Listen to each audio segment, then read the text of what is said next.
Hi guys, good morning, good afternoon. क्या हाल है सब लोगों के? आई होप सब बहुत बढ़िया होंगे।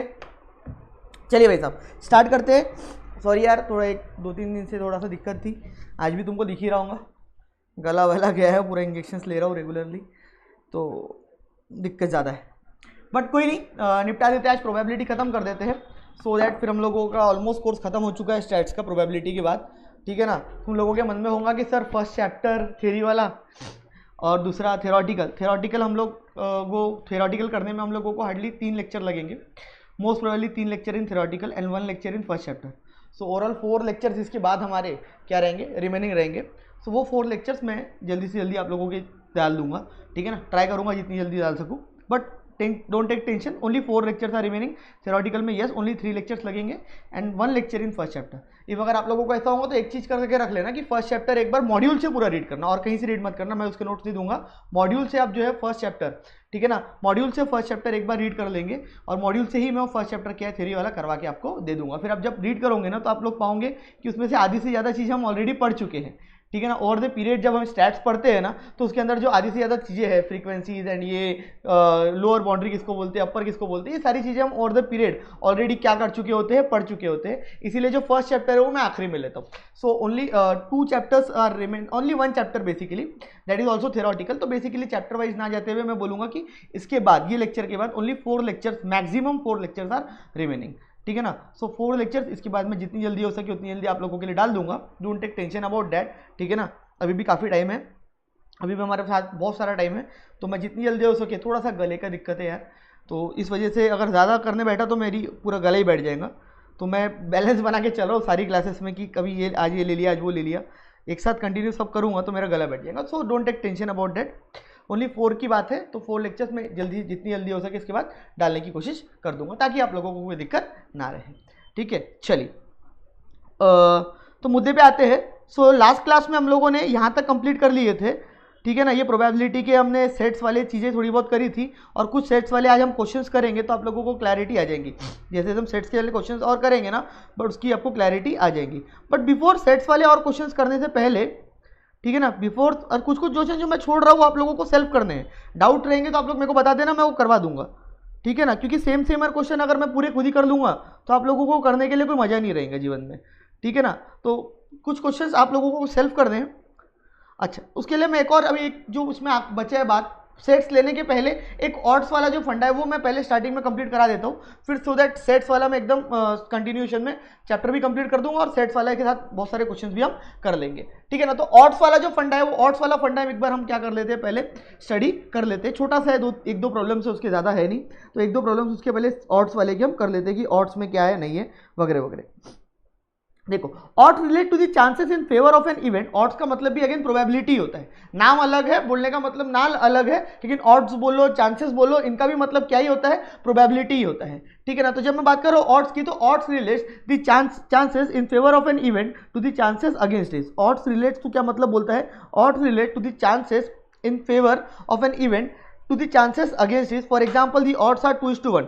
मतलब वो ये बोलना चाह रहा है कि अगर आपको ऐसा दिया हुआ है क्वेश्चन में कि ऑड्स आर 2:1, ये ऑड्स आर 2:1 का मतलब क्या हो गया, बेसिकली इसका मतलब हो गया कि प्रोबेबिलिटी इज 2:1। ऑड्स आर 2:1 का मतलब क्या हो गया कि the probability of that particular thing, that occurrence of that particular thing is nothing but 2:1। उस पर्टिकुलर चीज की प्रोबेबिलिटी बोल सकते हैं, उसी को हम क्या बोलते हैं, ऑड्स भी बोल सकते हैं। तो the odds of a particular thing are for example से 2:1, जैसे यहाँ पे दिया हुआ है एग्जांपल के लिए, the odds are 2:1। That means that A will get a job, means there are 2 chances that he will get a job and 1 chances against the job. बोलने का मतलब क्या है, जब भी आपको ऑड्स की भाषा में अगर दिया जाए, ठीक है ना, तो ऑड्स की भाषा में जब भी दिया जाता है ना, तो जो भी सेंटेंस से रिलेटेड वो प्रोबेबिलिटी दी जाती है। जैसे यहाँ पे दी गई थी जॉब मिलेंगी या नहीं मिलेंगी, इससे रिलेटेड। ठीक है ना? तो जो स्टार्टिंग का पॉइंट होता है ये फर्स्ट वाला, जो ये फर्स्ट वाला है, जैसे यहाँ पे 2:1 है, तो ये फर्स्ट 2 वाला है ना, दैट मीन्स ये फेवर में है। जो भी चीज की आपको प्रोबेबिलिटी दी जा रही है, जो भी चीज का स्टेटमेंट आपको बनाया जा रहा है, उस स्टेटमेंट के फेवर में ये 2 है, उस स्टेटमेंट के फेवर में ये 2 है। Are getting my point? और ये जो बाजू वाला है ये उसके अगेंस्ट में है। सो इफ आई से कि you will be getting a job, the probability of you will getting a job या the odds of you are getting a job, अभी को मैंने स्टेटमेंट क्या बोला, the odds you are getting a job, मतलब मैं क्या बोलना चाह रहा हूं कि आपको जॉब मिलेंगी। मेरे को आपको जॉब मिलेंगी, the odds you are getting a job, तो मेरा स्टेटमेंट क्या हो गया, आपको जॉब मिलेंगी।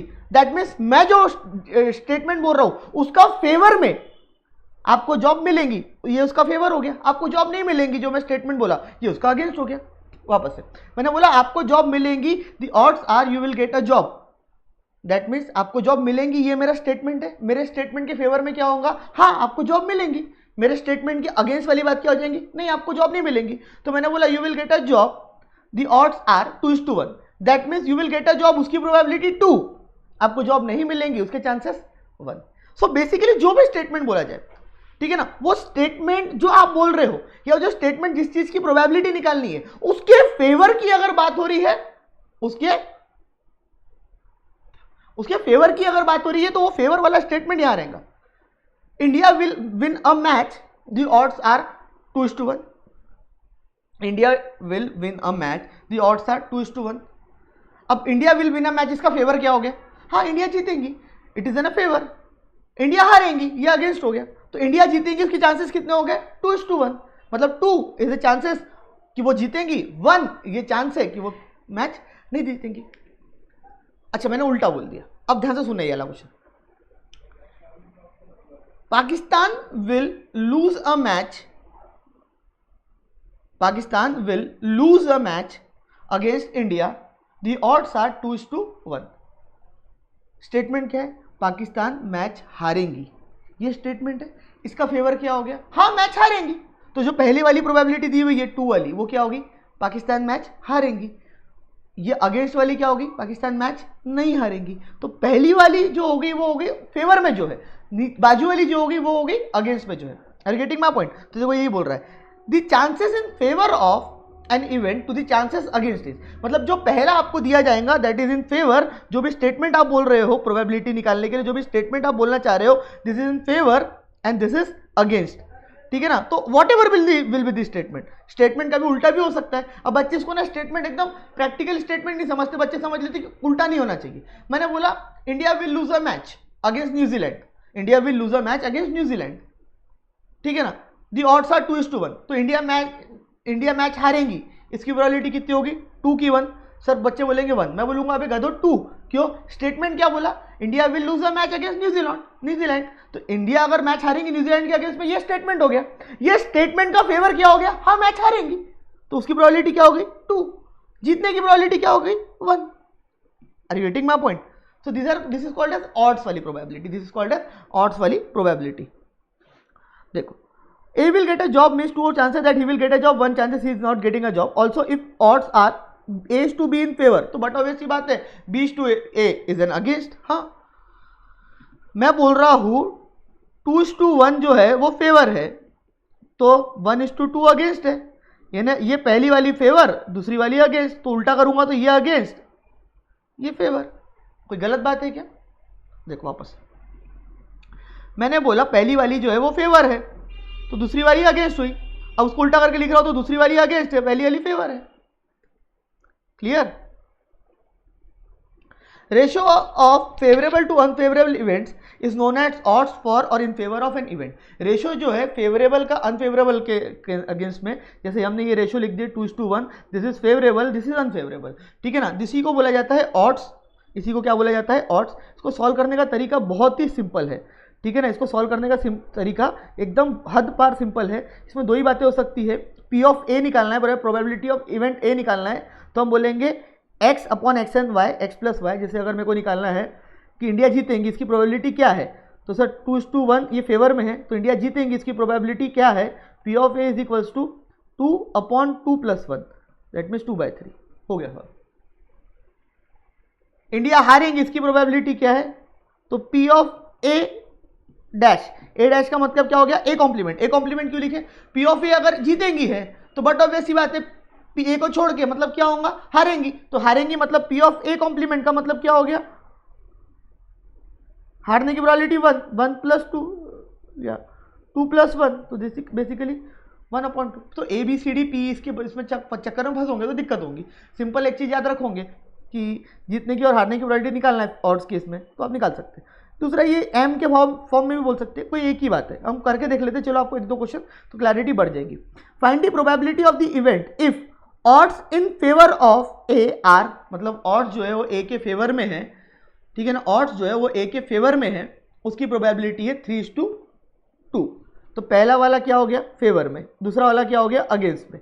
तो पहले वाले के केस में हम क्या बोलेंगे, फेवर में है, so basically P of A is equals to, favour में क्या है 3 है, प्लस 3 + 2 कितना हो गया 3/5,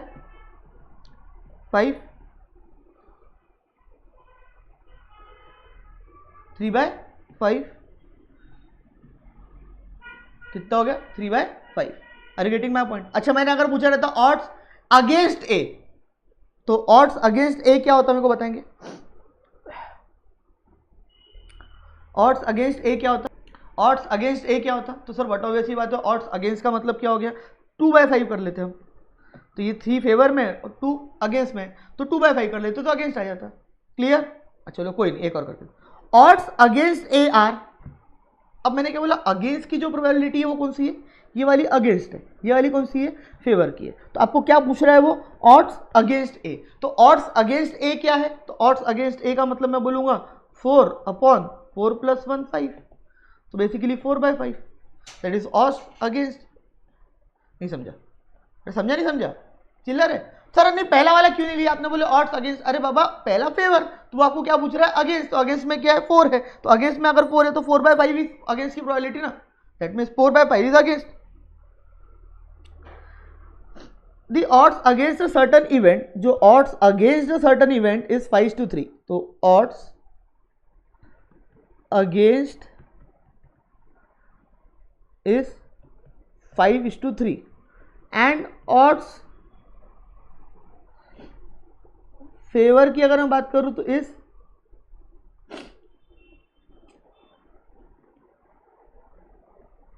7:5।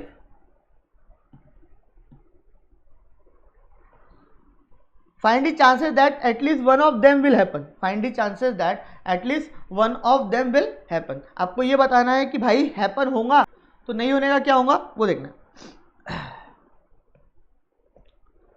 देखते हैं एक एक करके।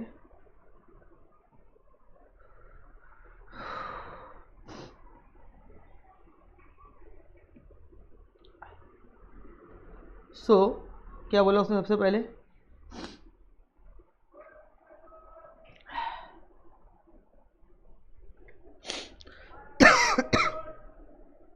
Sorry, the odds against a certain event are 5:3। Odds against a certain event जो है वो 5:3 है। ठीक है, तो लिख देते हैं यहाँ पे क्योंकि पीछे से देखना वो दिक्कत होगी। Odds against a certain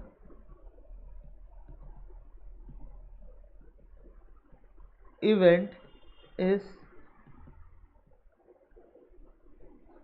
5:3 and odds favor a certain event।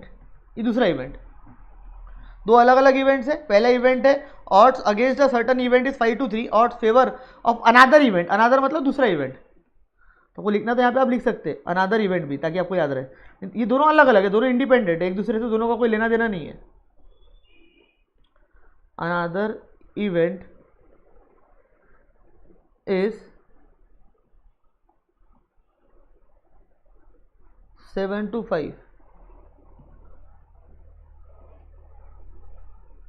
is 7:5।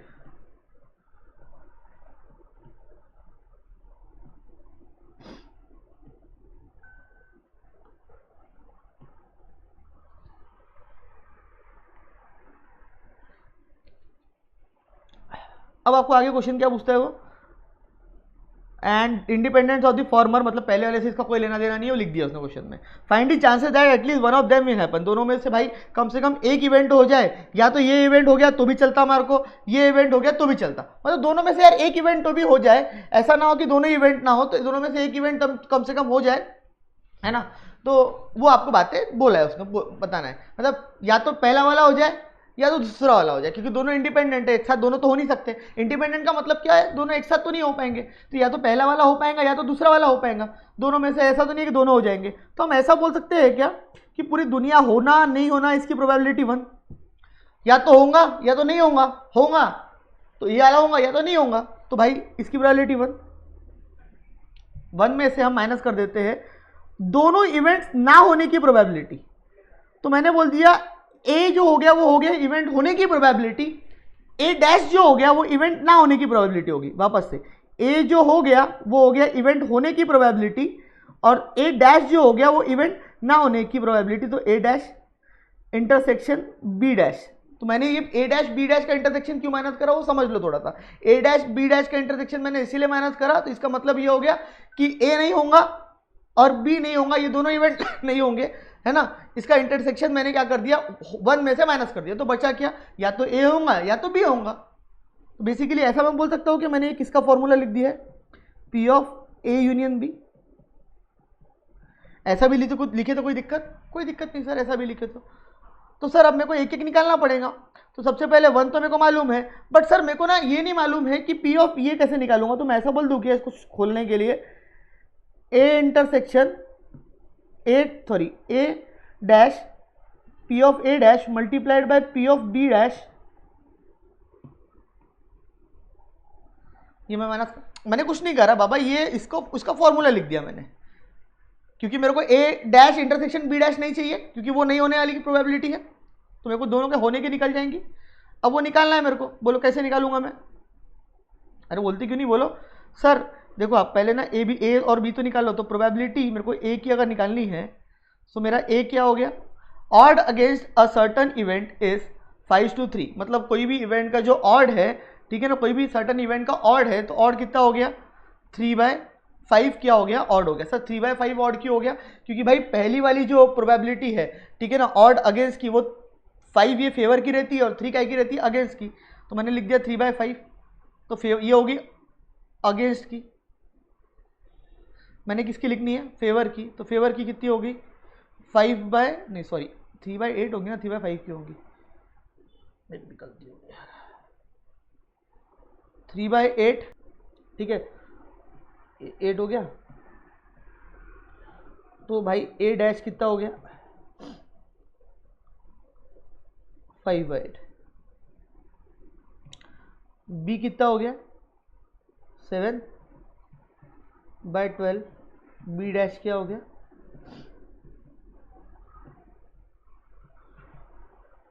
5/12, तो 5/8 1 minus 5/8 multiplied by 5/12, so 5/5 are 25,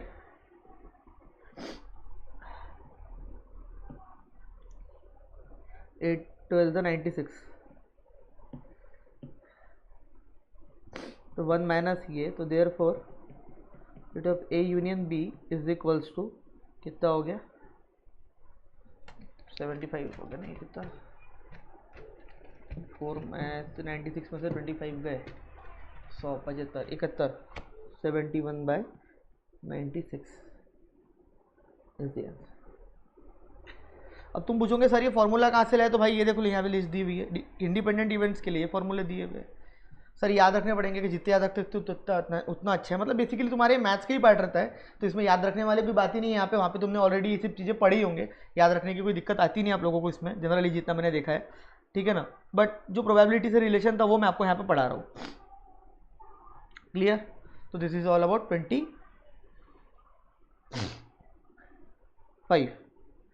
clear.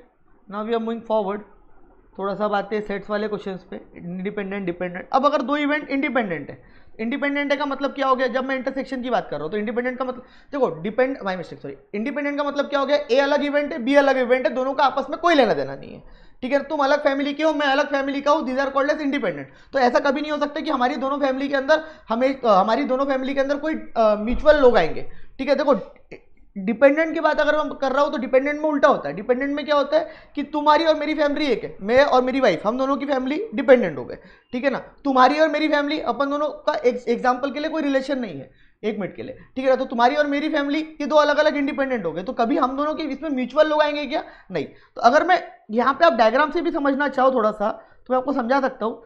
Suppose अगर इंडिपेंडेंट इवेंट्स है तो वहां पे इस तरीके से गोले बनेंगे, ये एक गोला, ये दूसरा गोला, मतलब आपस में दोनों का कुछ कॉमन नहीं रहेगा। लेकिन ये हो गया क्या? इंडिपेंडेंट, ये अलग इवेंट है, ये अलग इवेंट है।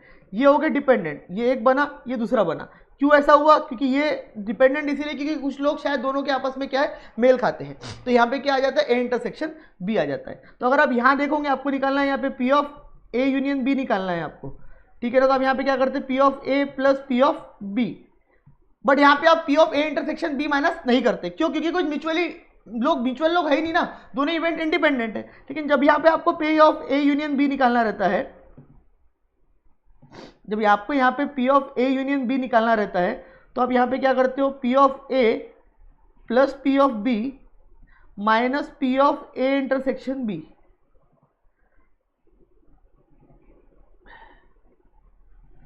Minus P of A intersection B.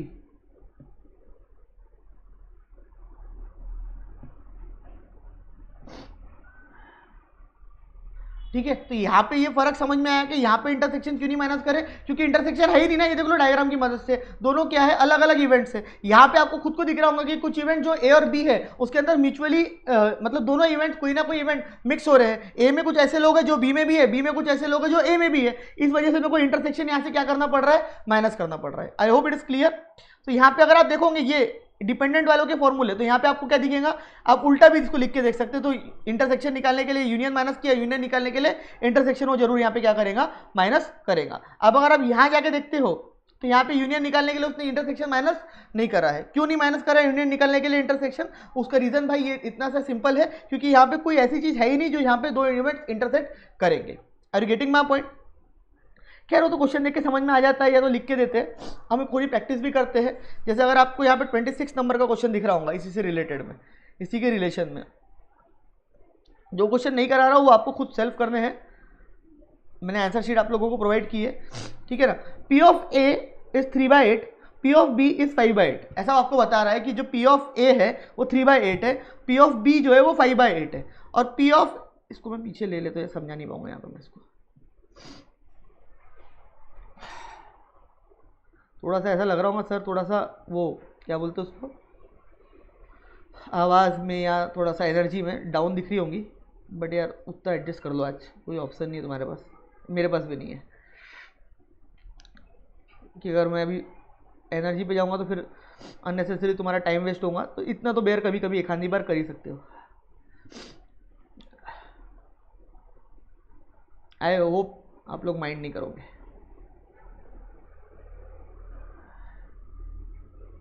P of ए 3/8 है, पी ऑफ बी जो है 5/8 है, और P of A intersection B जो है ये दिया हुआ है आपको 1/4।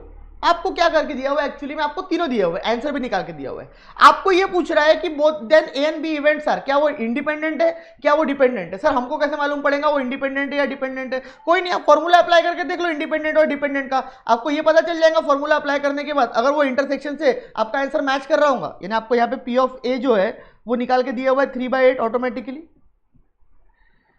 ये निकाल के दिया है 3/8।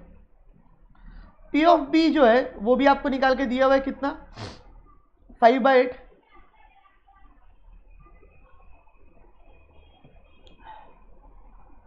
वो आपको निकाल के दिया है 5/8, ठीक है ना। अब आप क्या करो, आप सिंपल से एक काम इसके अगेंस्ट में कर लो, आप लोग यहाँ पे चेक कर लो कि भाई वो डिपेंडेंट है या इंडिपेंडेंट है। अगर वो इंडिपेंडेंट इवेंट होंगे तो इंडिपेंडेंट इवेंट में क्या होगा, कैसे निकालोगे आप? इंडिपेंडेंट इवेंट में P of A intersection B आप कैसे निकालोगे? तो P of A multiplied by P of B, ये आपका फॉर्मूला बनेगा, ठीक है ना। मल्टीप्लीकेशन तो करना ही पड़ेगा ना, क्योंकि पी ऑफ ए इंटरसेक्शन भी निकालना है, इंटरसेक्शन में मल्टीप्लीकेशन करना ही पड़ेगा आपको, ठीक है। तो अब मैंने यहाँ पे करके देख लिया पी ऑफ, थोड़ा सा ये A intersection B,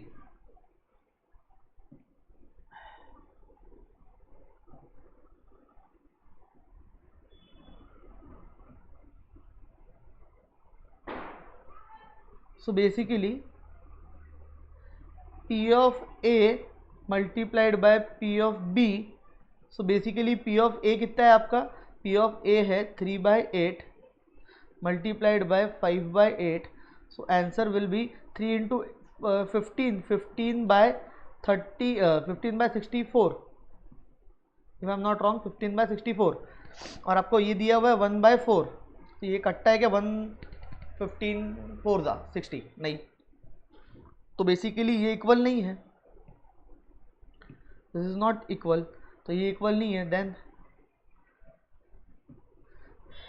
A and B are not independent,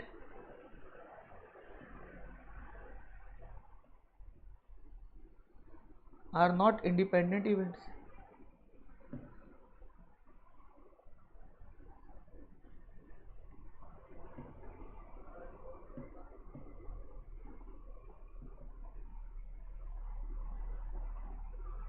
Therefore they are dependent events. अब डिपेंडेंट निकाल नहीं सकते क्योंकि भाई डिपेंडेंट का क्रॉस चेक करने के लिए आपको यूनियन वगैरह को दिया हुआ नहीं है, तो आप निकाल नहीं सकते। बेसिकली मैटर सॉल्व हो गया, they are what, dependent event. हमने निकाल के देख लिया ना, इंडिपेंडेंट है क्या, नहीं है, तो बचे क्या फिर, वो डिपेंडेंट है। क्लियर, एक और देख लेते हैं। P ऑफ A दिया हुआ है आपको,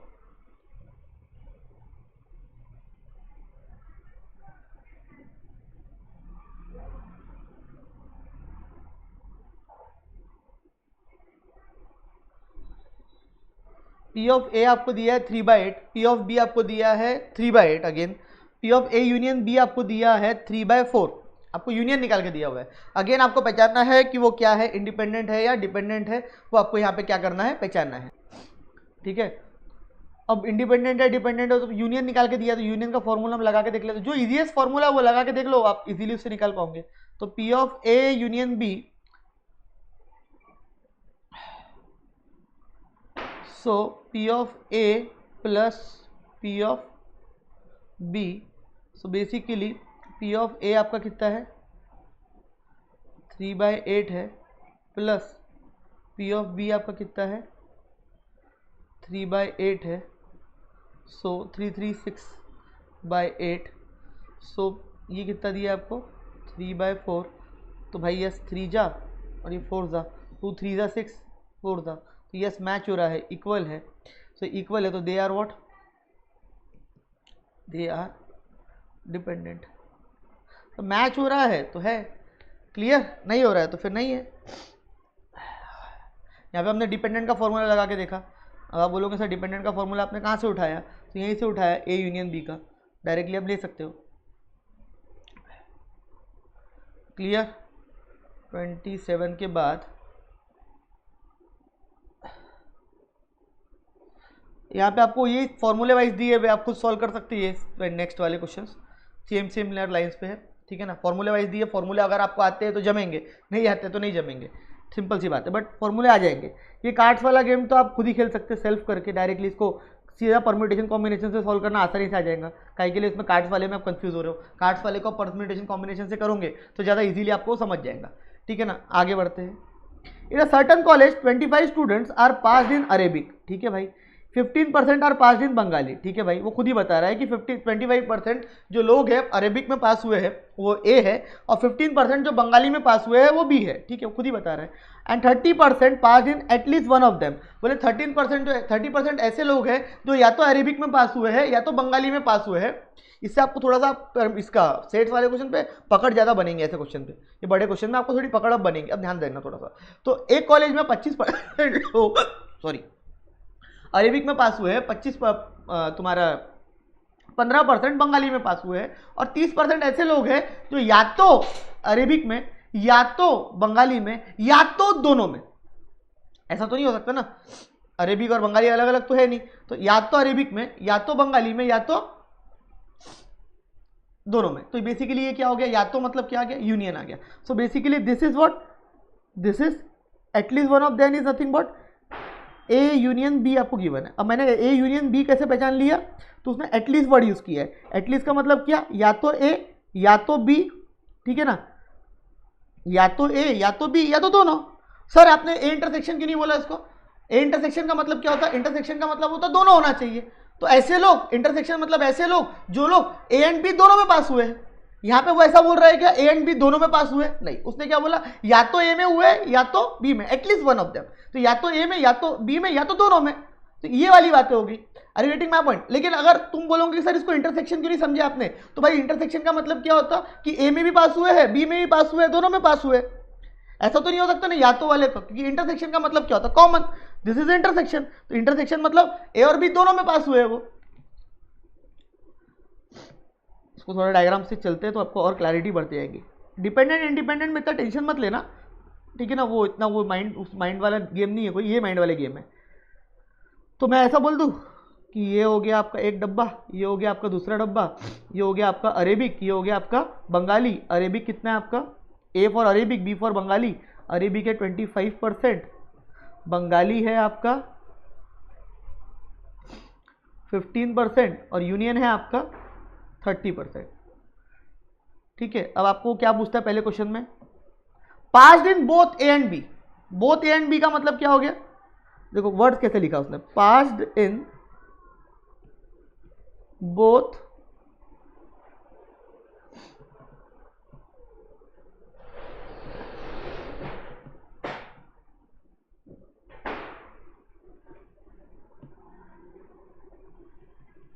ए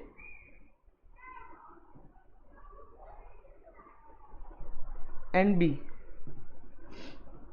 तो A for Arabic, B for Bengali, ऐसे लोग चाहिए उसको जो लोग ए एंड बी दोनों में पास हुए। तो ऐसे लोग कौन से वाले होंगे सर, ये वाले होंगे। ऐसे लोग जो ए और बी दोनों में पास हुए, तो भाई ऐसे वाले चीज को मैं क्या बोलूंगा, A intersection B. That is nothing but आपको ए इंटरसेक्शन निकालने के लिए बोल रहा हूँ। सर कैसे पहचाने, अरे वो बाप कुछ डायग्राम पे समझो ना। डायग्राम पे वो क्या बोल रहा है, ए एंड बी दोनों में पास होने चाहिए। तो ए एंड बी दोनों में पास होने चाहिए मतलब डायग्राम के हिसाब से कौन से वाले ठीक है सर, ये बीच वाले। सो बेसिकली मैं ऐसा बोल दूं क्या, P of A intersection B is equals to P of A plus P of B minus P of A union B.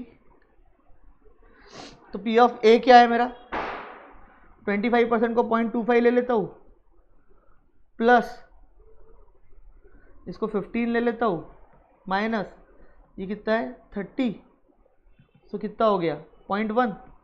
So P of A intersection B is 0.1। निकल आया।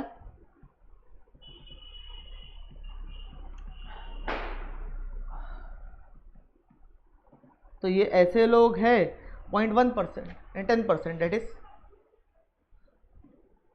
देखो प्रोबेबिलिटी भाई एक गेम है, ये गेम जिसको समझ गया उसके लिए तो बहुत चिल्लर है, जिसको नहीं समझा उसको समझने में एक्चुअली में क्या लगता है, टाइम।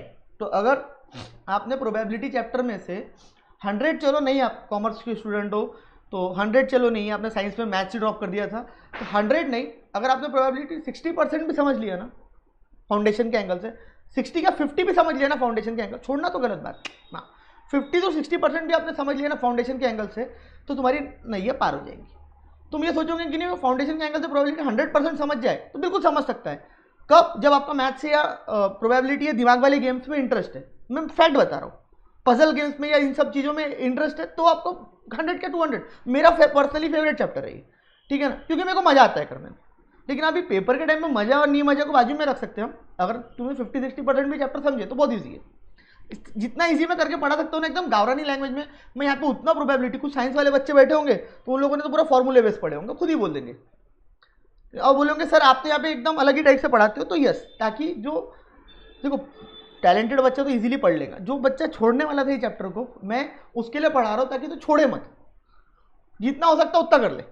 छोड़ के जाने से क्या होगा, छोड़ के जाने से तो दो क्वेश्चन आने वाले हैं, 2 या 3 क्वेश्चन इससे आएंगे, वो तीनों क्वेश्चन तो छोड़ के आएगा पेपर में, ठीक है ना। ये 4 आएंगे तो चारों छोड़ के आएंगे, और नहीं छोड़ के जाएगा तो कम से कम 4 में से 2, 3, क्या मालूम चारों इजी आ जाए, चारों कर पाएगा। तो भाई इस कुछ चैप्टर्स को आप लोगों को इस तरीके से डील करना पड़ेगा, there is no second option. अब इंडेक्स नंबर कुछ भी नहीं था, 54 ही चैप्टर था, उसका क्वेश्चन आया तो छोड़ने के चांसेस है क्या, ना जी ना, वो क्यों छोड़ के आएंगे हम सर, वो तो चिल्लर है, बस वही वाली बात है। छोड़ना नहीं, छोड़ना इस गलत बात है, ठीक है। चलिए, पास्ड इन ए ओनली, अब पास्ड इन ए ओनली का मतलब क्या हो गया, बोले ऐसे लोग जो सिर्फ और सिर्फ ए में ही पास हुए हैं, वो लोगों को आपका बारे में वो लोगों का बताना है। तो कई बच्चे बोल देंगे पास्ड इन ए ओनली का मतलब सर ये वाले लोग, सर सीधा सीधा दिया तो है probability of A, passed in A मतलब पास्ड इन अरेबिक, तो सर बच्चे बोलेंगे कि पास्ड इन अरेबिक इज 25%। तुम गलत बात कर दिए। डायग्राम को देखो, पास्ड इन अरेबिक ओनली जो है, पास्ड इन अरेबिक ओनली जो है वो 25% है, तुम गलत बोल रहे हो। पास्ड इन अरेबिक जो है वो 25% है। देखो these are the two things, passed in Arabic is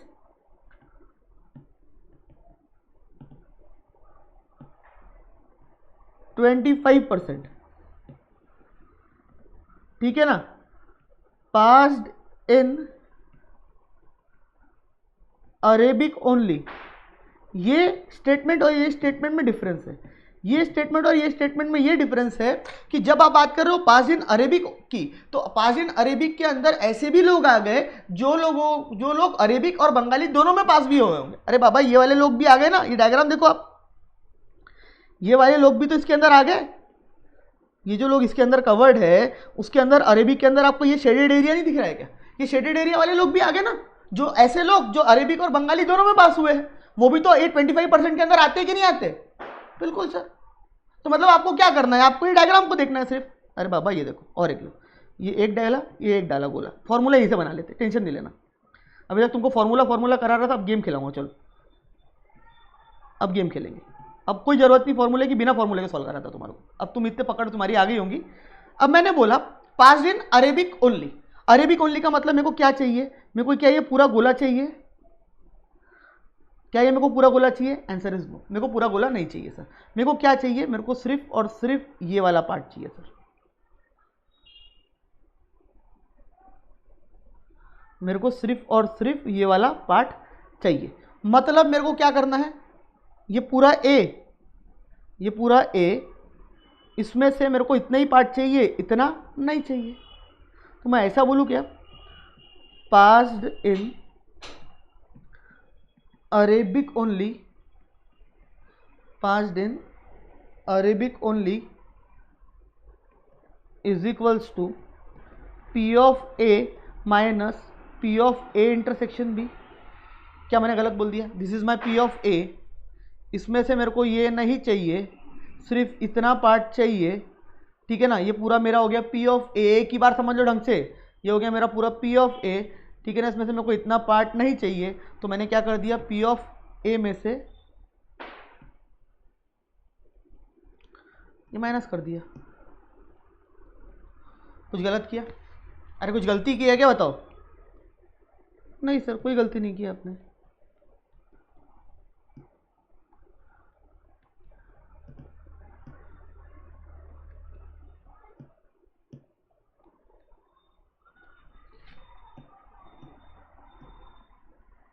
कोई गलती की है क्या, नहीं कोई गलती नहीं की, हो गया मेरा solve.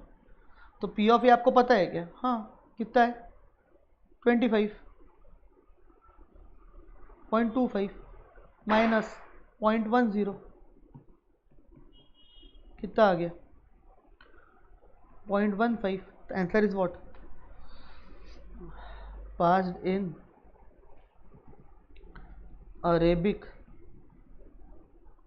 Only 0.15।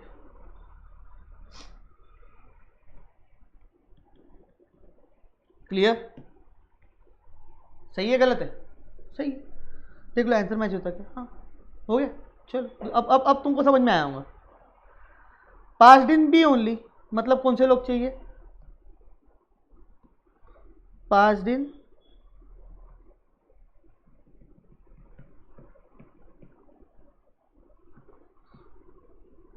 Bengali only, Bengali only.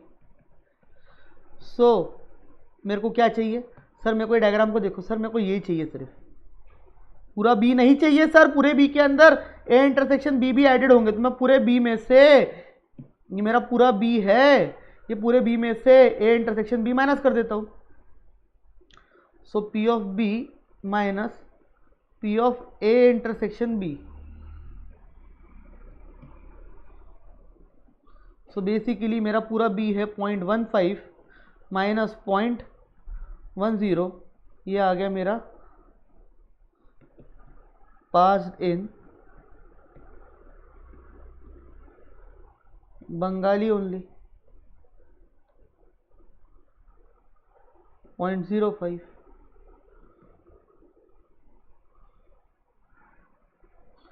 Clear? समझा नहीं समझा? अब ऐसे बना सकते, ऐसे बना लो, तुमको ऐसे जमता है ऐसा करो।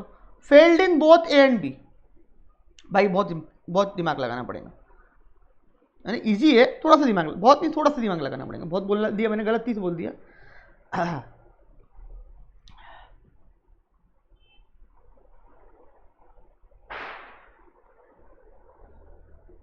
failed in both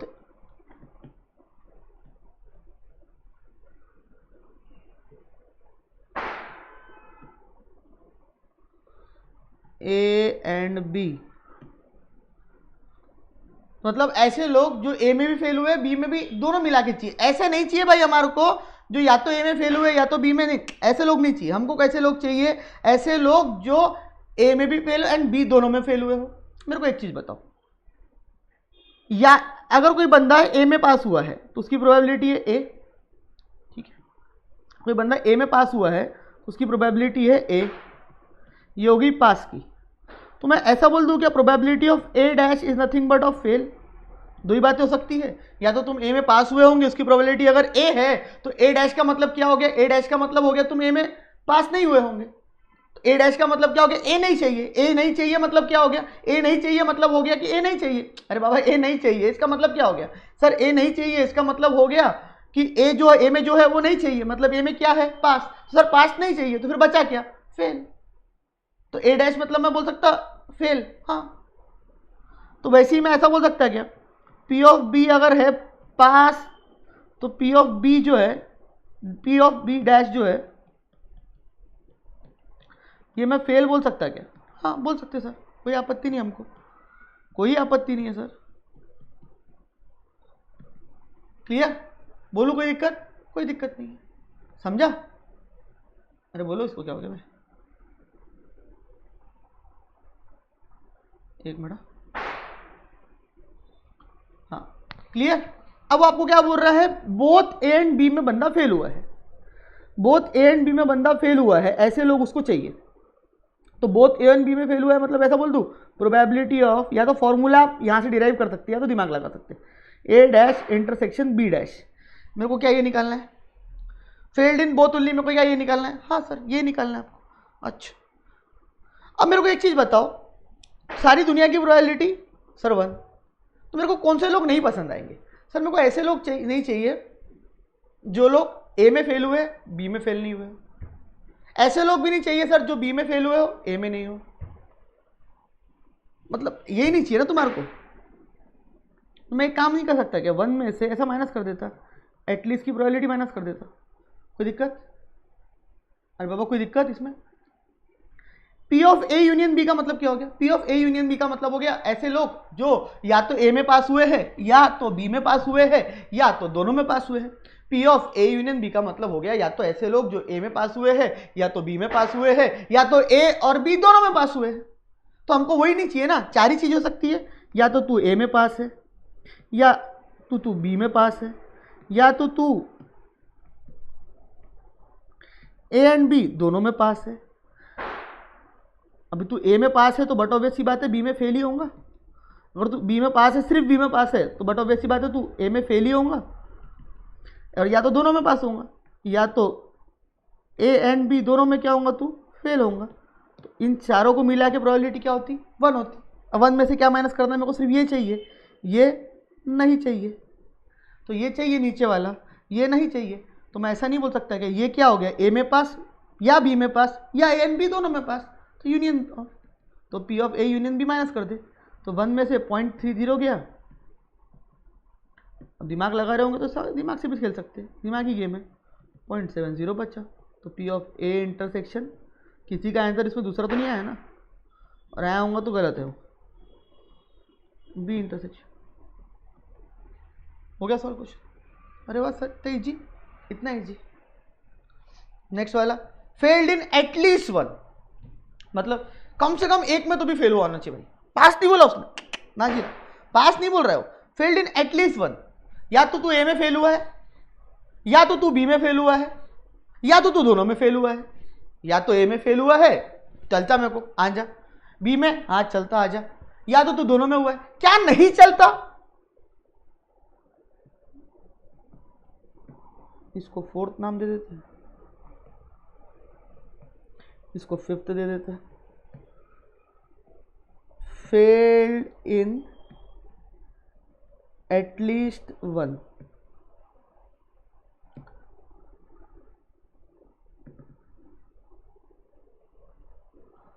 या तो तू एक ए में फेल हुआ है, चलता आजा, आजा भाई। ए में फेल होने वाले मेरे को ए इंटरसेक्ट ए डैश वाले चलते, चलते क्या ये? हाँ चलते सर। बी वाले भी चलते क्या? हाँ बी वाले भी चलते सर।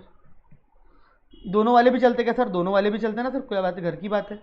ऐसे बंदे जो दोनों में फेल हुए वो भी चलते। क्या नहीं चलते तुमको? ऐसे लोग हमको नहीं चलते, निहायत ही ऐसे लोग हमको बिल्कुल और कतई पसंद नहीं है, जो लोग ए और बी दोनों में पास हुए। तो ए और बी दो, A and B, sorry A and B, और एंड वर्ब यूज करना है यहाँ पे, थोड़ा सा हिंदी और इंग्लिश में गड़बड़ हो जाएंगे नहीं तो। ए एंड बी ये नहीं चलते सर। तो सर ऐसा बोल दूं कि इन सबकी प्रोबेबिलिटी 1 होंगी, तो ऐसा बोल दूं क्या सर मैं? तो दिक्कत आपको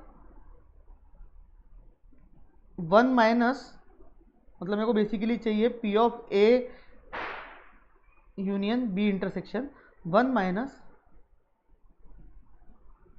A intersection B. So 1 minus 0.10, therefore P of A 0.90।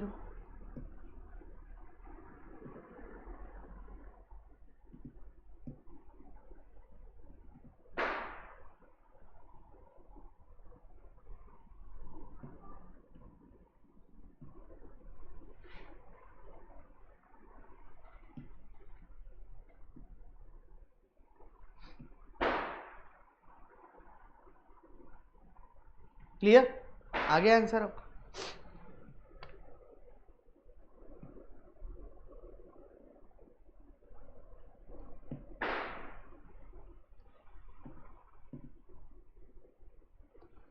Clear? Done हो गया पाँचों सॉल्व। और बोलो, है चिल्लर? आ जाओ आगे। इसके बाद अब एक लास्ट वाला पार्ट बचता है कंडीशनल प्रोबेबिलिटी का। वो जो बीच बीच के प्रॉब्लम अगर तुमको नहीं भी जम होने होंगे तो वो थोड़ा सा फॉर्मूला लगाते नहीं जमेगा तुम्हारे को, तो फॉर्मूला लगाना जम गया तो तुमको जम जाएंगे। अब बात आ जाती है कंडीशनल प्रोबेबिलिटी की। अब कंडीशनल प्रोबेबिलिटी क्या है? सेम यही तरीके पे चलना है, सेम यही, बस यहाँ पे आपको जो फॉर्मूले है वो थोड़े से बनाने पड़ेंगे। मतलब यहाँ पे क्या होगा ना, देखो अभी तक क्या हो रहा था, ए और बी अलग अलग थे, है ना, ए का बी से कोई लेना देना नहीं था फ्रेंकली, है ना, मतलब ए अलग था बी अलग था। अब यहाँ पे क्या हो जाएंगे ना, कंडीशन आ जाएंगी, ए और बी एक दूसरे के ऊपर डिपेंडेंट होंगे, तभी उसको हम कंडीशनल प्रोबेबिलिटी बोलते हैं। कंडीशनल प्रोबेबिलिटी का मतलब क्या होता है कि ए और बी ये जो है बेसिकली एक दूसरे के ऊपर क्या है, डिपेंडेंट है। यानी ए के साथ ऐसा हुआ तो बी के साथ ऐसा होगा, बी के साथ ऐसा हुआ तो सी के साथ ऐसा होगा। मतलब यहां पे तो वाली बात आ जाएगी। If you are pass in A then sorry pass in A if pass in B, मतलब ऐसे बच्चे जो पास हुए ए में अगर बी में भी पास हुए, मतलब इफ आ जाएगा। करते हैं, समझ में आएगा धीरे धीरे, चिल्लर है पर इसका भी एक बड़ा क्वेश्चन करा दूंगा, तुमको जम जाएगा, कोई दिक्कत नहीं। छुटपुट वाले आप भी कर सकते हो। क्लियर? क्वेश्चन तो यार भरपूर देके रखे तुम लोगों की प्रैक्टिस के लिए, तुम लोग जितना करना चाहो कर सकते हो। आंसर्स भी दे दिए मैंने, तो आंसर भी तुम लोगों को इसीलिए दिया है प्रोबेबिलिटी में कि थोड़ा सा भाई खुद का भी दिमाग जो है वो लगाना जरूरी हो जाता है। अगर सब मेरा ही दिमाग से खेलेंगे तो प्रोबेबिलिटी का कोई गेम ही नहीं रहेगा। ठीक है? And if you are able to solve at least 50 to 60 problem in the whole scenario, जितने प्रॉब्लम्स है, तो you are prepared for the exam. ठीक है ना? Don't get demotivated. समझ में आई बात? और जो लोग ऐसा 50 to 60% प्रिपेयर हुए ना, मैं अगर तुमको बताऊँ ना तो तुम ये छोड़ने ही वाले थे। वो 50 to 60% हमने प्रिपेयर करे हैं खुद को। Are getting my point? तो don't take tension about that. ठीक है ना? आ जाओ, ये देखो जम नहीं जमा तो बोलना मेरे को, तुम नाम बदल देना तुम्हारा, मेरा नहीं। खैर, अब यहाँ पे क्या बोलता है वो कंडीशनल प्रोबेबिलिटी। यहाँ पे आपको फॉर्मूले याद करने हैं बेसिकली, और कुछ भी नहीं। दो बातें रहेंगी।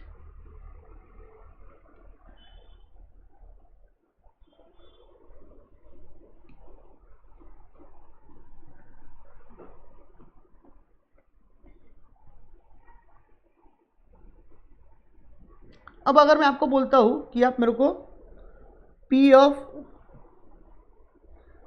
A अपॉन B, ठीक है ना, इसका मतलब समझो। तो भाई P of A upon B का मतलब क्या हो गया, जब मैंने ऐसा लिखा P of A upon B, तो इसका मतलब क्या हो गया कि भाई P जो है, A जो है वो B के ऊपर डिपेंडेंट है। देखो आप दिख रहा है कौन किसके ऊपर बैठा है, सर A B के ऊपर बैठा है, तो जो जिसके ऊपर बैठा है वो उसके ऊपर डिपेंडेंट है, ये हमेशा याद रखना। A किसके ऊपर बैठा है, B के ऊपर बैठा है, तो A जो है वो B के ऊपर क्या है, डिपेंडेंट है। सर नहीं समझा, वापस से। If P of A upon B का मतलब ये हो गया कि A is dependent on B, मतलब जो A है वो B के ऊपर डिपेंडेंट है, यानी A तभी होगा जब B होगा। अगर B नहीं होगा तो A नहीं होगा। That means you, this is you and this is your parents. If तुम्हारे पेरेंट्स जाएंगे दैट मीन्स वो B है, ठीक है ना, तब तुम जाओगे। अगर वो नहीं जाएंगे तो तब तुम नहीं जाओगे। That means you are dependent on your parents, you are dependent on your parents decision, ठीक है ना। दैट मीन्स यहाँ अगर मैं ऐसा बोलता हूँ P of A upon B, that means A जो है वो B के ऊपर डिपेंडेंट है। दैट मीन्स A तब होगा जब B होगा, अदरवाइज ए नहीं होगा। जब मैं ऐसा बोलता हूं P of B upon A,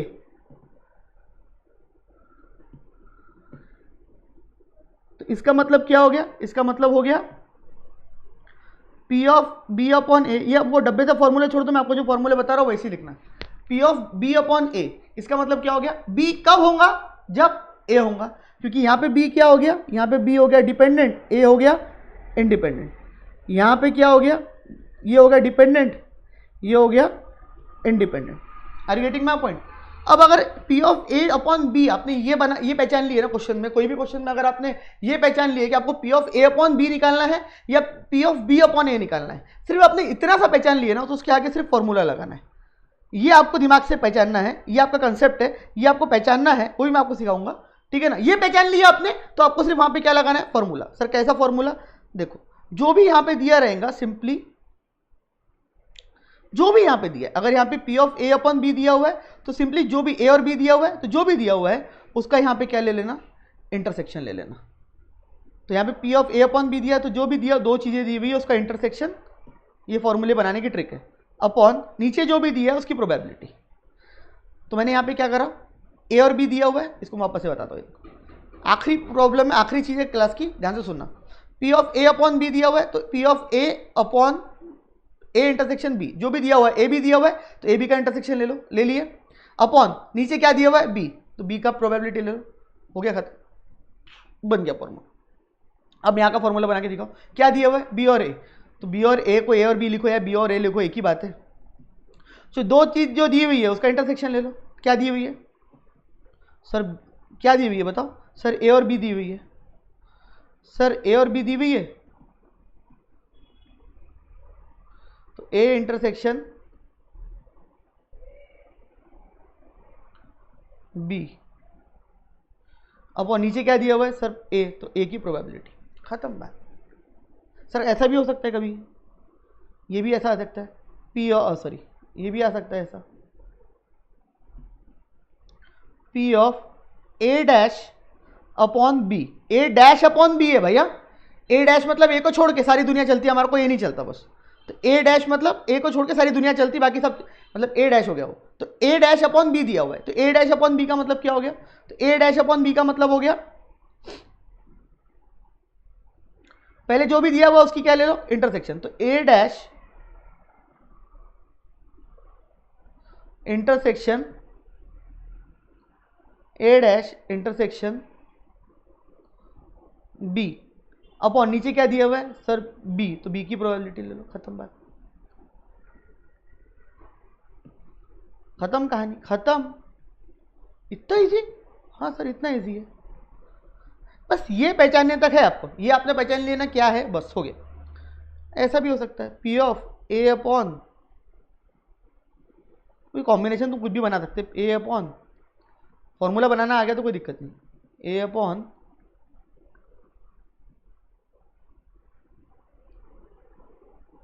B intersection, basically P of A intersection B dash upon P of B intersection,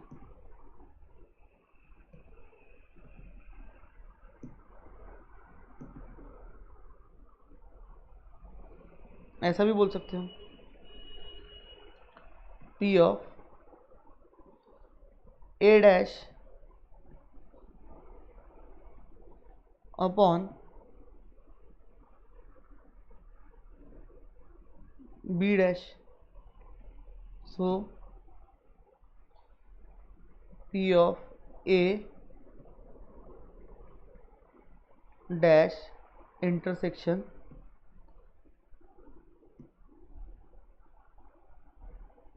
B dash upon P of B dash. Clear? तो फॉर्मूले तुम जितने चाहो उतने बना सकते हैं इससे, सिर्फ ये याद रख लेना जो भी दो चीज दी हुई है, अगर A intersection A dash upon B दिया हुआ है तो A dash intersection B upon P, P of B, मतलब जो नीचे दिया उसको नीचे ले लो, खत्म। ये कर लिए, सारे फॉर्मूले याद हो गए होंगे। तो याद करने जैसा कुछ था ही नहीं, देख लो यहाँ पे फॉर्मूले। तुमको मजाक लग रही मेरी बात? नहीं लग रही मजाक ना, लगी मजाक, मेरे को क्या, देख लो यहाँ पे। क्लियर? वो डिपेंडेंट इंडिपेंडेंट आपको मतलब नहीं, समझ ही गया होगा। एक क्वेश्चन करेंगे तो और क्लैरिटी बढ़ जाएगी, ठीक है ना। आ जाओ। In a certain college 25 students passed in Arabic, same lines पे क्वेश्चन है लेकिन थोड़ा अलग है। 15% पास्ड इन बंगाली, ठीक है। 30% passed in at least one of them, ठीक है भाई साहब। तो भाई जो 30% passed in any one of them का मतलब क्या हो गया? 30% passed in any one of them का मतलब हो गया ऐसे लोग जो लोग, देखो ए मतलब क्या हो गया 25% जो पास्ड इन बंगाली है, बी मतलब पास्ड इन, सॉरी ए मतलब पास्ड इन अरेबिक, बी मतलब पास्ड इन बंगाली, और 30% क्या है passed in A and B both at least one of them, मतलब वो क्या हो गया ए यूनियन बी, ठीक है ना। A student is selected at a random, find the probability that he passed in A if passed in B. ऐसा student आपको ढूंढना है जो पास हुआ है ए में इफ वो काय में पास हुआ है बी में। वापस से, passed in A if passed in B, मतलब उसका पास होना ए में किसके ऊपर डिपेंडेंट है? जब वो बी में पास हुआ है, उसने क्या बोला पास्ड इन ए, मतलब जो ए में पास हुआ है, ठीक है ना। इफ पास्ड इन बी, तो ए में पास हुआ है, इफ पास्ड इन बी का मतलब मैं ऐसा बोल सकता है कि इसको कोई दिक्कत होंगी आपको ऐसा बोलने में? नहीं बताओ मेरे को, कोई दिक्कत है ऐसा बोलने में?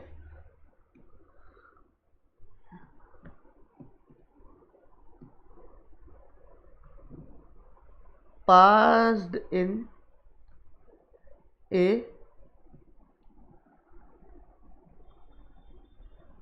इफ पास्ड इन बी, तो मैं ऐसा बोल दूं क्या pass in A is A, pass in B is B. B क्या है? बी का मतलब हो गया पास्ड इन बी, ए का मतलब क्या हो गया पास्ड इन ए। ये ए और बी है ना, ए और बी का मतलब और तो कुछ नहीं है ना। तो मैं ऐसा बोल दूं क्या A is dependent on B, A upon B. तुम्हारा ए में पास होना तब मेरे को मालूम करना है जब अगर तुम बी में भी पास हुए हो। सर ऐसा क्यों? क्योंकि देखो रट्टे लगाने वालों के लिए तो ये लिखा है ऊपर वाला, तो ये ऊपर लिख दो, इफ की बाजू वाला नीचे लिख दो, ठीक है। इफ की बाजू वाला नीचे लिख दो, कंडीशन है ना। तो passed in A if passed in B, तो पास्ड इन ए क्या है ए, पास्ड इन बी क्या है बी, तो A upon B, A is dependent on B. Formula क्या निकलेगा? पी ऑफ ए इंटरसेक्शन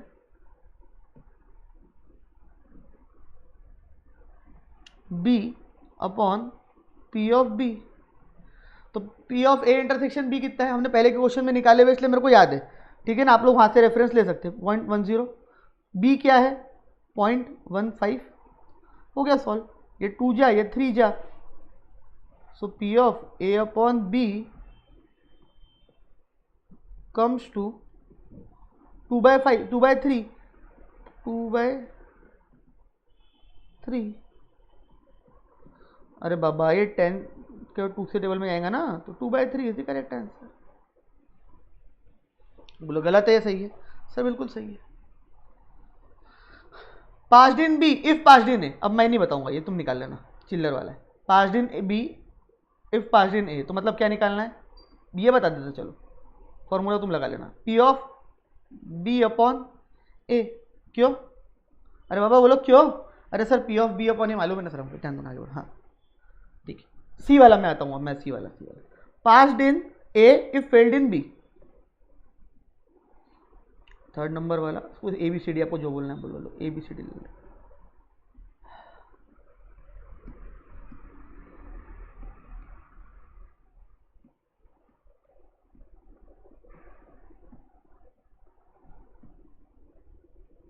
ए, ये हो गया मेरा सी।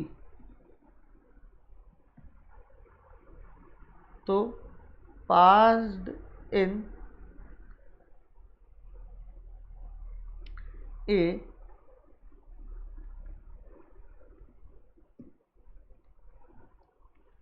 if failed in passed in A if failed in B, क्या बनेगा? P of A passed in A तो ए है ना सर, फेल्ड इन बी क्या बनेगा मेरे को बताओ। फेल्ड इन ए बी क्या है? पास इन बी, पास जो पास्ड इन बी क्या है सर? Passed in B is B. तो बट ऑब्वियस सी बात है, passed in B is B, तो B dash is nothing but failed in, ऐसा बोल दूं? ए है pass in A, that is A. A is not A is pass in A. इसको ए, बी क्या है?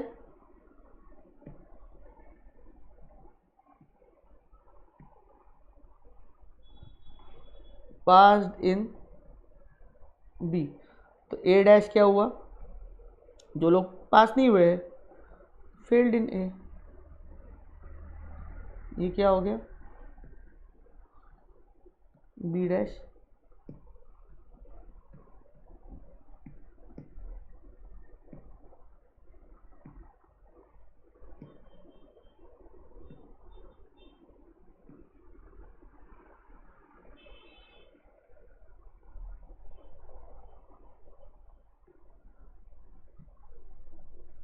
फेल्ड इन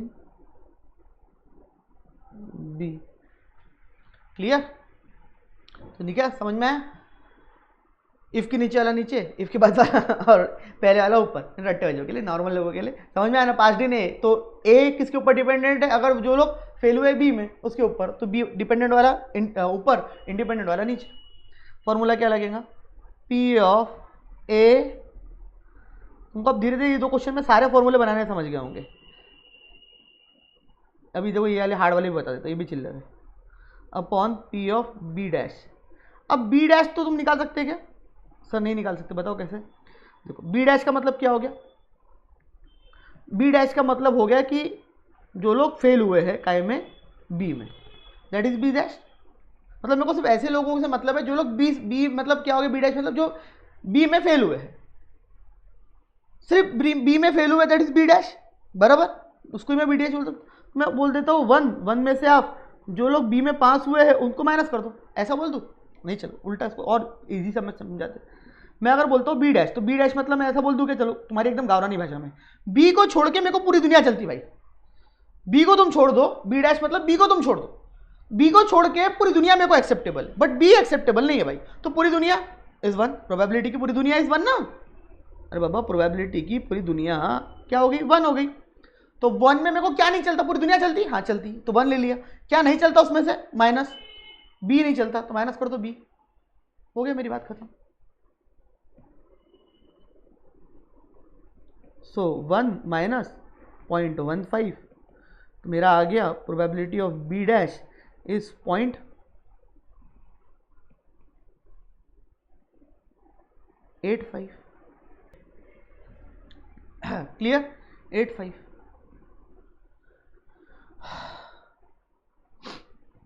बराबर, वैसे ही मैं निकाल के रखना है तो रख लो आप। P of A dash, sir देखो ए डैश मतलब ए कॉम्प्लीमेंट। ए कॉम्प्लीमेंट मतलब ए को छोड़ के सर सब चलता हमारे को, बस ए नहीं होना। ए नहीं होना मतलब नहीं होना, बाकी सब चलता, ठीक है? बाकी सब मतलब वन। ए नहीं चलता तो ए की प्रोबेबिलिटी माइनस कर दो, ज़्यादा दिमाग लगाओ मत।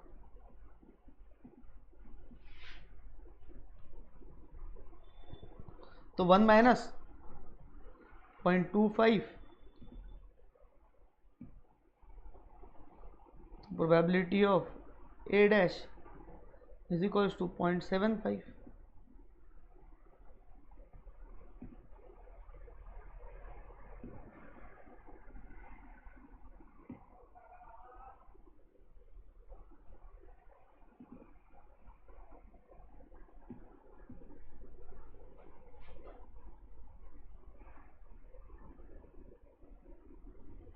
क्लियर? समझा या नहीं समझा? ये निकाल के रख दिया अभी, तो ये नीचे वाला तो मालूम पड़ गया हमारे को 0.85। अब ऊपर वाला कैसे निकालेंगे सर? ये समझ गया तो बस प्रोबेबिलिटी में सब कुछ आ गया समझ में। ये एक आखिरी फंडा समझने वाला है, फिर तो आप सारे क्वेश्चन खुद ही कर लोगे। Probability of A intersection B dash, A intersection B dash हमको निकालना है। अब ए इंटरसेक्शन बी डैश निकालने के लिए तरीका क्या है? देखो, ए इंटरसेक्शन बी डैश निकालने के लिए मतलब क्या हो गया, सपोज अगर मैं ये गोला बनाता हूं, सपोज कर लो अगर मैं ये क्या बनाता हूं, गोला बनाता हूं, ठीक है ना, ये ए, गोले में मत जाना, ए, ये हो गया B, this is A, this is B. What I want P of A intersection B dash, मतलब मेरे को ए चाहिए, जो लोग ए में आते हैं वो लोग चाहिए, और उसके साथ इंटरसेक्शन किसका करना है मेरे को, इंटरसेक्शन मतलब कॉमन, इंटरसेक्शन किसका करना है, बी डैश का। बी डैश का मतलब क्या हो गया, बी डैश का मतलब हो गया कि जो लोग बी में आते हैं ना वो मेरे को नहीं चाहिए, मतलब जो लोग ए में आते हैं, इस चीज का मतलब समझो, P of A intersection B dash का मतलब क्या हो गया, जो लोग ए में आते हैं आई वांट दैट, तो ठीक है जो लोग ए में आते हैं मैंने वो ले लिया, उसके साथ सिर्फ वो नहीं चाहिए मेरे को, उसके साथ मेरे को कौन से भी लोग चाहिए, बाकी सब चलते मेरे को, जो लोग ए में आते वो लोग चलते मेरे को, तो मतलब मेरे को ये पूरा गोला चलता, बोलो ये पूरा गोला मेरे को चलता क्या, हाँ ये पूरा गोला चलता सर मेरे को, लेकिन B dash intersection B dash, but यार उसमें एक चीज ध्यान रख लो, एक चीज ध्यान रख लो कि बी डैश होना चाहिए, बी डैश मतलब जो लोग बी में आते वो बिल्कुल नहीं चलते मेरे को, ठीक है भाई, तो ए में आते तो ए वाले ले ले, पहले ए वाले तूने ले लिया, अब जो लोग बी में आते वो तेरे को नहीं चाहिए तो बी वाले ले ही मत ना, जब तेरे को बी डैश चाहिए मतलब बी डैश मतलब बी में जो नहीं आते, बी को छोड़कर सब चलते, तो ठीक है भाई, तूने ए इंटरसेक्शन बी डैश का मतलब क्या हो गया, ए इंटरसेक्शन बी डैश का मतलब हो गया ए चलता, तो मैंने ए ले लिया, क्या नहीं चलता, बी नहीं चलता, ठीक है ना, बी लेता ही नहीं ना, अरे लेकिन यार यहां पे एक दिक्कत हो रही है ना, जब तू ए लेने जा रहा है तो उसके अंदर बी वाले लोग भी तो आ रहे हैं ना, आई बात समझ में, उसके अंदर बी वाले लोग भी तो आ रहे हैं ना, हाँ बराबर बात है यार, जब मैं ए लेने जा रहा, क्योंकि देखो मैंने क्या करा, ए इंटरसेक्शन बी डैश बोला, तो ए इंटरसेक्शन बी डैश का मतलब क्या बोला, ये चलते, जिसने ये समझ लिया उसको सब आ गया प्रोबेबिलिटी में, जिसने नहीं समझा उसको कुछ नहीं आने वाला, इसलिए ध्यान से सुनना, ये वाले चलते तेरे को, तूने बोला ना ए इंटरसेक्शन बी डैश मतलब क्या हो गया, ए में जो आते वो तेरे को चाहिए, हाँ चाहिए, ए में जो आते चाहिए, क्या नहीं चाहिए देखो, इंटरसेक्शन किसके साथ करना है, ऐसे लोगों के साथ इंटरसेक्शन करना है जो बी में नहीं आते, बी में, ठीक है, तो ये तो बी वालों को मैं लेता ही नहीं, माइनस करने की जरूरत ही नहीं ना, बी वालों को लेता ही नहीं मैं,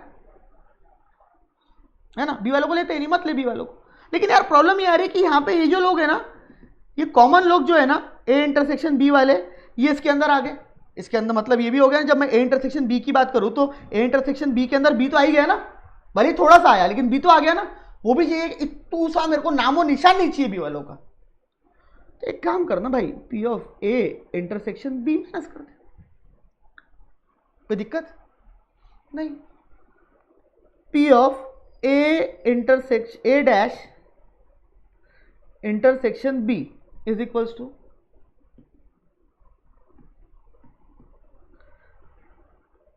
इसका मतलब क्या, पढ़ो बार इसको पहले, तुम पढ़ोगे तो समझ में आएगा, P of A intersection B मतलब देखो सर इसमें एक कॉमन चीज है, मेरे को बी तो चाहिए, जो बी में है वो मेरे को चाहिए, ठीक है, इसको बी वाले पूरे दे दो, बट ए वाले मेरे को बिल्कुल नहीं चाहिए, मेरे को बी पूरे चाहिए, ये चलते क्या, हाँ ये पूरे चलते, लेकिन मेरे को ए वाले नहीं चाहिए, तो ए तो अपन वैसे ही नहीं ले रहे, अबे लेकिन ये ए इंटरसेक्शन बी भी तो आ रहा ना उसके अंदर, आ रहा कि नहीं आ रहा, हाँ माइनस कर दे,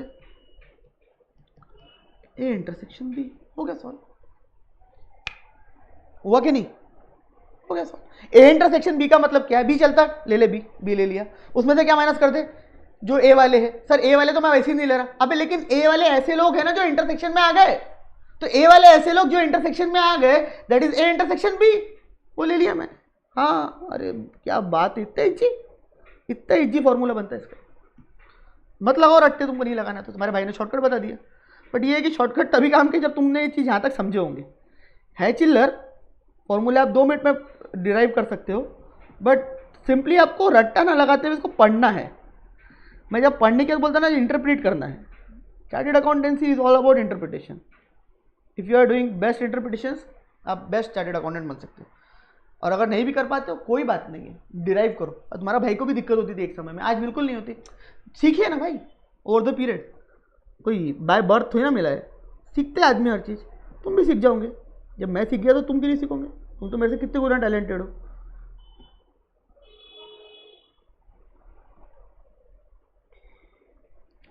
क्लियर? बन गए फॉर्मूले? अरे बोले बन गए कि नहीं बन गए? बन गए। कुछ तो भी समझ में आया सर? आया ना? बस।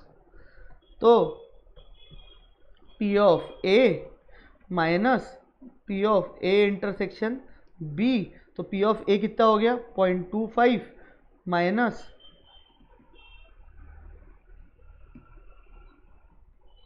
0.10, ये निकाले हुए थे हमने ऑलरेडी, है ना? हाँ, तो P ऑफ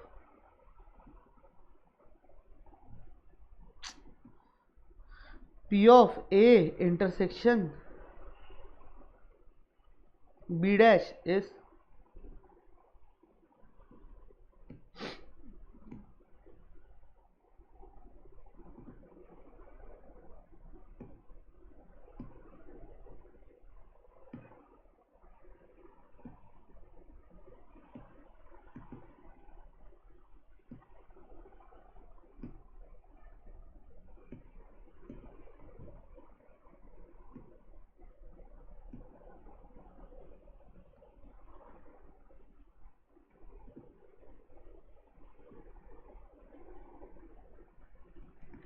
क्लियर? तो 0.15 पुट कर दो, आंसर आ गया। सॉल्व तुम कर लेना। सॉल्व क्या करना है, मतलब कटिंग पिटिंग होंगी तो काट लेना, नहीं करोगे तो भी चलेगा। कैलकुलेटर पे तुम वेरीफाई कर सकते ना, अगर इसका प्रोपोर्शन 0.15 अपॉन 0.85 तुम्हारा जो आंसर है उसके साथ मैच होता है तो बस सही है। नहीं भी काट पीट करे पेपर में, क्या को टाइम वेस्ट करना, नहीं करे चलता, कोई दिक्कत थोड़ी ना है। क्लियर? तो ये भी जम जाएगा तुम्हारे को। सी वाला डन, ये भी डन। फेल्ड इन बी कैसे निकालेंगे बोलो? P of B dash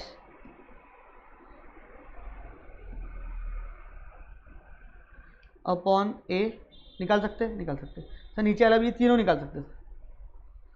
failed in A if failed in B, failed in A if failed in B, ये मैं कर देता, बाकी फिर वो अच्छा नहीं, एक आप कर लेना। Failed in A if failed in B, ठीक है, ये मैं कर देता, तो थोड़ा सा एक और फॉर्मूला समझाने का मेरे को मौका मिल जाएगा, बाकी तो कुछ नहीं है। लास्ट प्रॉब्लम आई थिंक क्या है, जी है।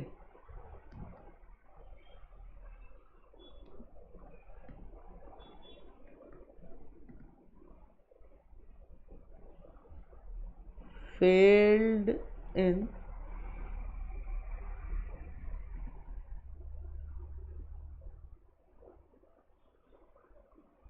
A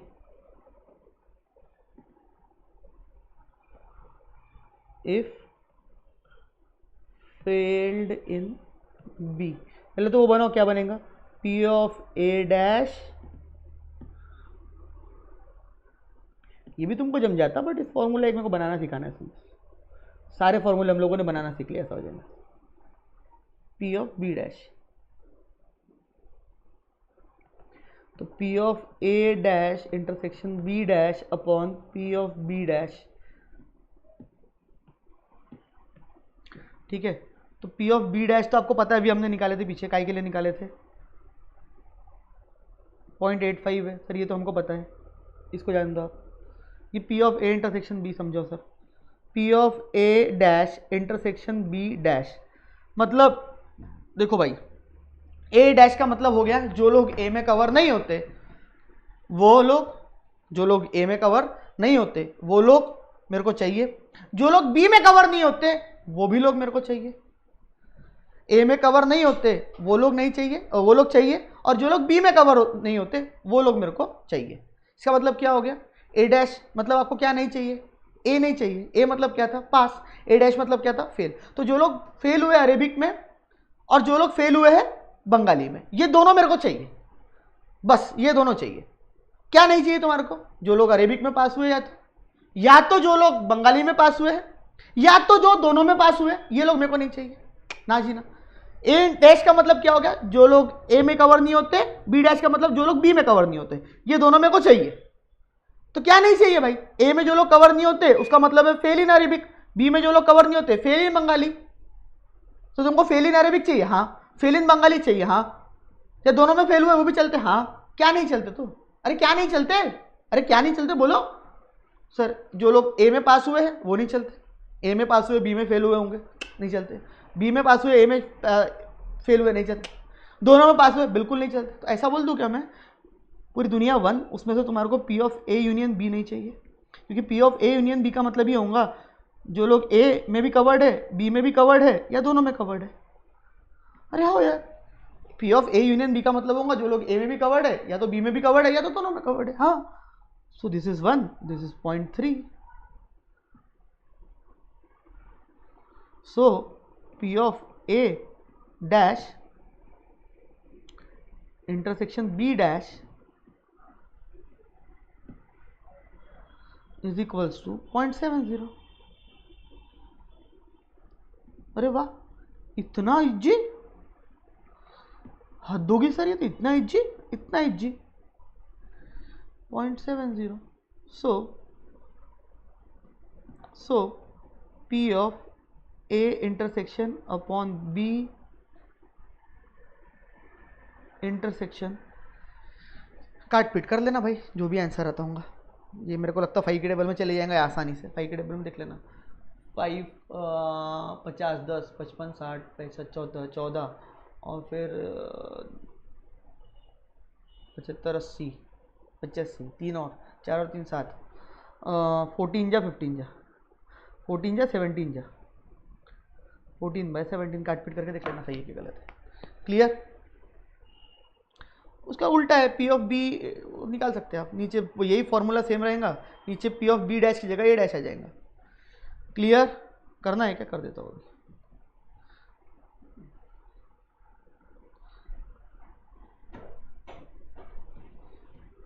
failed in B if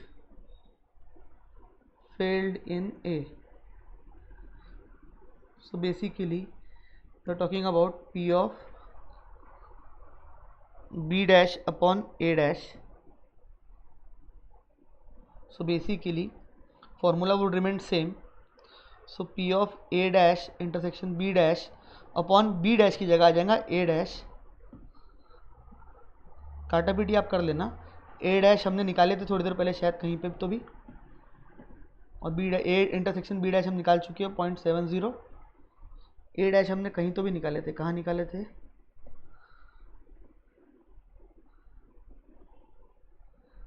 A dash हाँ 0.75। काटा भी टी भी करोगे तो 14/15 आंसर आएगा।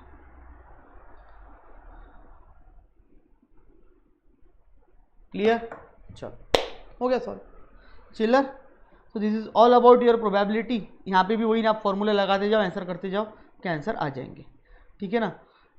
अब ये आगे के बायस थ्योरम वो करने की नहीं जरूरत है, कोई मतलब नहीं उसका करने का।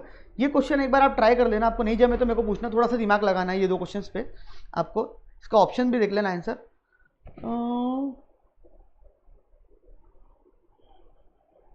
ये दोनों ट्रांसलेशन प्रैक्टिस के लिए है, डी बोल सकते हैं ना, जो एकदम डी लेवल के क्वेश्चन रहते हैं वो वाले कर लेना, जमे तो अच्छे, नहीं जमे तो मेरे को पूछ लेना, मैं बता दूंगा, ठीक है ना। बायस थ्योरम वेरम पे मत जाओ, कोई मतलब नहीं उस चीज़ का, ठीक है। तो आई होप यहाँ पे आप लोगों का ये प्रोबेबिलिटी वाला ठंडा क्लियर हुआ होगा। बायस थ्योरम ऑलरेडी हम ये सब में कर चुके हैं मिला के, ठीक है ना। तो थ्योरम नहीं पूछते आपको, नाम वाम पूछ लिया अगर गलती से तो आपको एक थ्योरी आनी चाहिए, वही दिया हुआ है। कब बनी थी बायस थ्योरम, 1963 में बनी थी। Concept probability should be revise when new information, हम ऐसे कंसेप्ट पे काम करती जब प्रोबेबिलिटी रिवाइज करी जा सकती है, ठीक है। So I hope this is all about probability. इसके बाद 4 लेक्चर ऑल खत्म, प्रोबेबिलिटी तो खत्म हो गया, स्टैटिस्टिक्स पूरा आपका complete after 4 lecture. But 4 lecture में डाल देता हूँ, जैसे जैसे मेरी तबीयत थोड़ी ठीक रहेंगी वैसे वैसे मैं डालते चलता हूँ, ठीक है ना गाइस। तो आई होप सारी चीज़ें क्लियर होंगी, मिलते हैं नेक्स्ट लेक्चर में। Till then thank you so much, bye bye bye bye guys.